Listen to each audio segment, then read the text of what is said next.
Hello students, welcome to BBVN online classes, and from today onwards we are going to learn a new chapter that's from grammar, and that is reported speech. So reported speech mainly had two words. One is reported and second is speech. Then first question arrives that what is an speech? Speech होती क्या है?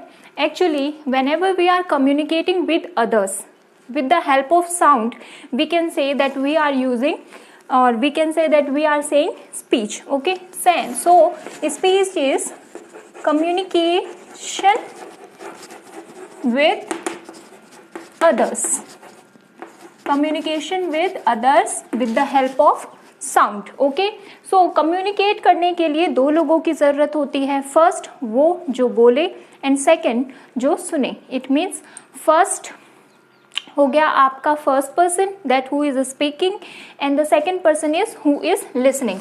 सो we can say one we want sender, and वो sender क्या करेगा, अपना जो भी views हैं, आइडियाज हैं, थॉट्स हैं, उनको सेंड करेगा किसी रिसीवर को.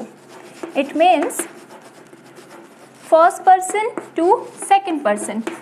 For example, I am talking and you are listening. So here I am the sender and you are the receiver. So जब भी आप कम्युनिकेट करते हैं तो आपको दो लोगों की ज़रूरत पड़ती है, एक सेंडर की और एक रिसीवर की. So जब सेंडर अपनी बात रिसीवर को कहता है तो वो सीधे तौर पर कहता है, तो इट इज़ डायरेक्ट. डायरेक्टली अगर मैं आपसे कुछ कह रही हूँ तो वो मैं कहूँगी, स्पीच कौन सी रहेगी मेरी, डायरेक्ट स्पीच में. और जब जो सेकंड पर्सन है, इट मीन्स जो सुनने वाला है, वो किसी और से कहेगा. इट मीन्स जब मैं और आप बात कर रहे हैं and then some other person came and ask you what I was saying, तो आप उस टाइम पर मेरी बात को किसी और को कहेंगे, उस थर्ड पर्सन से कहेंगे. तो वो आप किस चीज़ में कौन सी स्पीच यूज़ करेंगे वहाँ पर, डायरेक्ट स्पीच. सो जब आप प्रत्यक्ष रूप से यानी कि किसी की कही हुई बात को जब आप सुनते हैं, so actual word spoken by the speaker are called direct speech.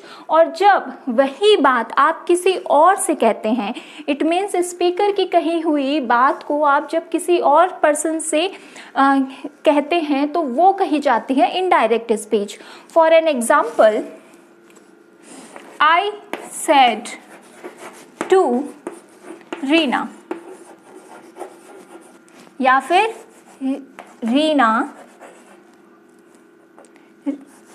Rita said to Reena. Okay, comma, inverted commas start. I am going to Jaipur. So direct speech हमेशा इन्वर्टेड कॉमाज में ही लिखी जाती हैं. So we can say that these are the words of Rita. Why so, because यहाँ पर जो actual words हैं रीटा के, वो इन्वर्टेड कॉमाज में लिखे जाते हैं in the direct speech. Then यहाँ पर हमें क्या करना है, सबसे पहले रिकॉग्नाइज करना है चीज़ों को कि कौन सी चीज़ किस चीज़ के लिए स्टैंड करती है. Okay, so this part of speech is called reporting verb. This part of speech called reporting verb, and the actual words are called reported speech. Actual words are called reported speech. Okay, so reporting verb जो है उसमें mainly 3 parts हैं, 3 चीज़ें consist हैं. First is a Rita, that is subject. Then said to, and said to stands for verb. And then the third part is Reena, and Reena stands for object. So इस तरीके से reporting verb जो है वो 3 parts में divided है. First subject, verb and object. और जो रिपोर्टेड स्पीच है, that is the actual word of the speaker, words of the speaker we are going to change in indirect speech. हमें mainly reported speech जो है, जो direct में है, उसे इनडायरेक्ट में चेंज करना है. तो रीतू ने रीना से कहा। अब रीना को किसी और ने आकर पूछा कि रितु क्या कह रही थी। तो जब रीना जो है रितु के वर्ड्स को किसी और से कहेगी तो वो किस स्पीच का यूज़ करेंगी, वो करेंगी इनडायरेक्ट स्पीच का। सो रिपोर्टिंग वर्ब और reported speech I think clear हो चुका है। So this part of a sentence is called reporting verb and the inverted comma वाला जो पार्ट रहता है सेंटेंस का वो कहा जाता है रिपोर्टेड वर्ब।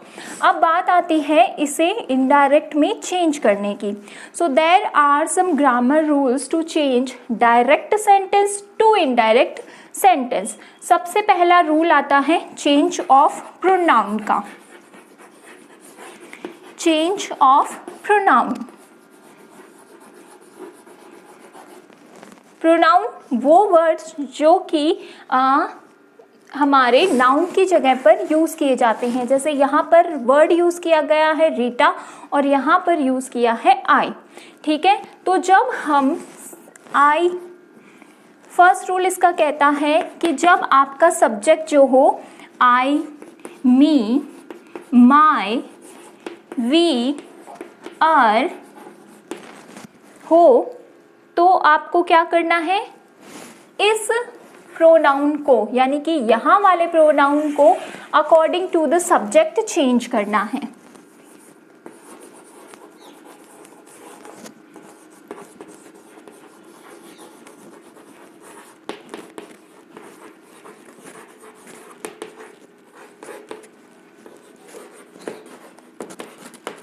तो किसके सब्जेक्ट के अकॉर्डिंग चेंज होता है, आरवी के सब्जेक्ट के अकॉर्डिंग, रिपोर्टिंग वर्ब के सब्जेक्ट के अकॉर्डिंग।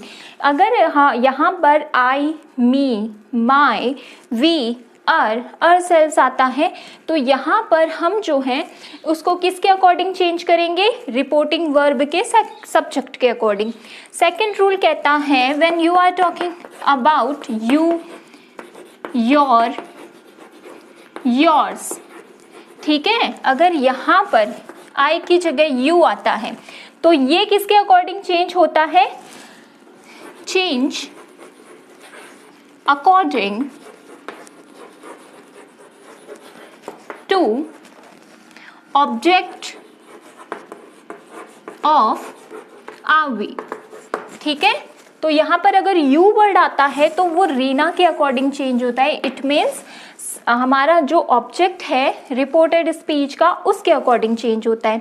फिर बात आती है थर्ड पर्सन प्रोनाउन की। थर्ड पर्सन प्रोनाउन जिसके बारे में हम अगर बात करते हैं और वो वहाँ पर प्रेजेंट ना हो। Listener is the first person, speaker is the first person, listener जो सुन रहा है वो सेकंड पर्सन, और जिसके बारे में हम बात कर रहे हैं मेनली हम बात करते हैं ही, शी, इट। ठीक है, तो वहाँ पर उसमें नो चेंज आता है। इट मीन्स जो भी आपका सेंटेंस रहेगा वो एज इट इज रह जाएगा। फॉर एग्जाम्पल इन्हीं प्रोनाउन को किस वे में चेंज किया जाता है वो मैं आपको विद एग्जाम्पल समझाती हूँ। लाइक आई है तो यहाँ पर आई आया है रीटा के लिए, तो अगर मैं जब इसको चेंज करूँगी तो मैं आई की जगह पर शी लिखूँगी। ठीक है, आई की जगह पर हम शी लिखेंगे। अब मान लीजिए यहाँ पर आया Rita said to Reena you are going to Jaipur, कि तुम जयपुर जा रही हो। तो यहाँ पर यू किसके लिए आया है, रीना के लिए। तो रीना भी गर्ल है तो that is why we are going to use the same pronoun word that is she. और अगर यहाँ पर आता my father is going to Jaipur, तो यहाँ पर हम जब चेंज करते तो हम लिखते हर फादर, क्योंकि किसके फादर की बात हो रही है, रीटा के फादर की। तो हम यहाँ पर लिखते हर फादर। फादर वर्ड को चेंज नहीं किया है, केवल माई को चेंज किया है, क्योंकि माई हमेशा किसके अकॉर्डिंग चेंज होता है, सब्जेक्ट के अकॉर्डिंग। जो भी आरवी का सब्जेक्ट रहेगा उसी के अकॉर्डिंग। ओके, सो इस तरीके से आप रिपोर्टेड स्पीच के जो भी प्रोनाउन होते हैं वो चेंज करते हैं। सेकेंड थिंग जो कि चेंज की जाती है वो है आपके टेंस। ठीक है, जब आप प्रोनाउन यानी कि ये वाला चीज़ क्लियर हो जाता है फिर आपका आता है चेंज करना आपका टेंस। देखिए, जब रिपोर्टिंग वर्ब किस चीज में रहती है, पास्ट टेंस में। सैड जो है वो वर्ब की फर्स्ट फॉर्म है, सॉरी सेकंड फॉर्म है। तो जब सैड या सैड टू आता है तब हम अंदर वाला जो रिपोर्टेड स्पीच है उसके टेंस में चेंज करते हैं। अगर यहाँ पर प्रेजेंट या फ्यूचर टेंस आता है, प्रेजेंट टेंस मतलब से, सेज, और फ्यूचर टेंस में विल से। अगर रिपोर्टिंग वर्ब में ये वर्ड आते हैं जैसे कि रीटा से टू रीना, तो आप रिपोर्टेड स्पीच में टेंस चेंज नहीं करेंगे। अगर आता है Rita will say to Reena और ये वाला सेम सेंटेंस आता है तो हम केवल प्रोनाउन चेंज करेंगे, टेंस चेंज नहीं करेंगे। बट अगर यहाँ पर हमें दिया हुआ है सैड तो हम क्या करेंगे, टेंस भी अकॉर्डिंगली चेंज करेंगे। Now how to change the tense या फिर हेल्पिंग वर्ब किस तरीके से चेंज करते हैं वो, तो simple present tense, simple present tense होता है चेंज सिंपल पास्ट में। हमने अपने लास्ट जो वीडियोस थे उसमें टेंसेस पढ़े हैं, तो हमें ये बात क्लियर है कि प्रेजेंट टेंस जो है डू डज चेंज हो जाएगा डिड में, वर्ब की फर्स्ट फॉर्म चेंज हो जाएगी वर्ब की सेकंड फॉर्म में। देन प्रेजेंट कॉन्टिन्यूअस टेंस जो है वो चेंज हो जाएगा पास्ट कॉन्टिन्यूअस में, ठीक है, यानी कि इजएमआर चेंज हो जाएंगे वॉज वर्ब में। यहाँ पर एम आया है तो यहाँ पर शी के अकॉर्डिंग वॉज चेंज हो जाएगा। हम जब इनडायरेक्ट स्पीच में इसे चेंज करेंगे तब। फिर प्रेजेंट परफेक्ट चेंज हो जाएगा पास्ट परफेक्ट में, ओके। और पास्ट परफेक्ट, और फिर बात आती है प्रेजेंट परफेक्ट कंटिन्यूअस की। प्रेजेंट परफेक्ट कंटिन्यूअस चेंज हो जाएगा पास्ट परफेक्ट कंटिन्यूअस में, यानी हैज़ बीन या फिर हैव बीन चेंज हो जाएंगे हैड बीन में, ठीक है। ये तो बात। फर्स्ट मैं प्रेजेंट और फ्यूचर का एक एक सेंटेंस लिखूंगी सो दैट आपको क्लियर हो जाएगी रिपोर्टेड स्पीच में हमें क्या चेंज करना है। He says to me,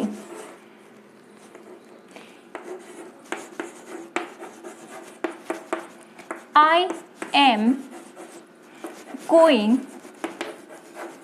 to Jaipur, ठीक है, inverted commas also closed. So when we are changing this direct speech sentence to indirect speech, so first rule कहता है कि यहाँ पर says की जगह पे tells हो जाएगा। He tells me, कंजक्शन, क्योंकि असर्टिव सेंटेंस जो है उसमें कॉमा एंड इन्वर्टेड कॉमास को हटाकर एज अ कंजक्शन दैट का यूज किया जाता है। तो ही टेल्स मी दैट, यहाँ पर आई है तो आई प्रोनाउन चेंज होगा इसके अकॉर्डिंग, सो यहाँ पर भी ही आ जाएगा ही। फिर यहाँ पर एम है, अगर यहाँ पर पास्ट टेंस होता तो मैं इसमें टेंस में चेंज करती, बट यहाँ पर प्रेजेंट टेंस है, दैट इज वाई एम का यहाँ पर ही के अकॉर्डिंग इज लग जाएगा और बाकी जो रेस्ट ऑफ द सेंटेंस है वो हम एज इट इज लिख देंगे। So he tells me that he is going to Jaipur, इस तरीके से हम इनडायरेक्ट में लिखा। फिर हम बात करते हैं कि इसी टेंस सब सेंटेंस को अगर हम लिखते हैं पास्ट टेंस में, जैसे कि he said to me, comma inverted commas start, I am going to Jaipur, inverted commas also closed, ठीक है। तो हम इसको किस तरीके से चेंज करेंगे, ही सेड टू की जगह पर आएगा टोल्ड। अगर यहाँ पर टू नहीं लिखा हुआ रहता, इट मीन्स अगर यहाँ पर सिर्फ ही सेड ही लिखा हुआ रहता तो मैं यहाँ पर टोल्ड की जगह पर सेड का ही यूज़ करती, टोल्ड में उसे चेंज नहीं करती। बट यहाँ पर टू मी लिखा हुआ है, that is why I am changing said to to told, he told, यहाँ पर कॉमा और इन्वर्टेड कॉमास हटा के हम as a conjunction that word का यूज करेंगे. So he told me that I, हम यूज प्रोनाउन जो है वो चेंज करेंगे सब्जेक्ट के अकॉर्डिंग. तो ही वॉज क्यों? क्योंकि एम जो है वो प्रेजेंट कंटिन्यूअस है, प्रेजेंट कंटिन्यूअस चेंज होता है पास्ट कंटिन्यूअस में. सो इस तरीके से वॉज गोइंग टू जयपुर. ठीक है. सो इस तरीके से हम क्या करते हैं, डायरेक्ट स्पीच को इनडायरेक्ट स्पीच में easily and clearly change कर सकते हैं according to their rule. So in our next video we will discuss that how to change the adverb of time and place while writing the indirect speech sentence.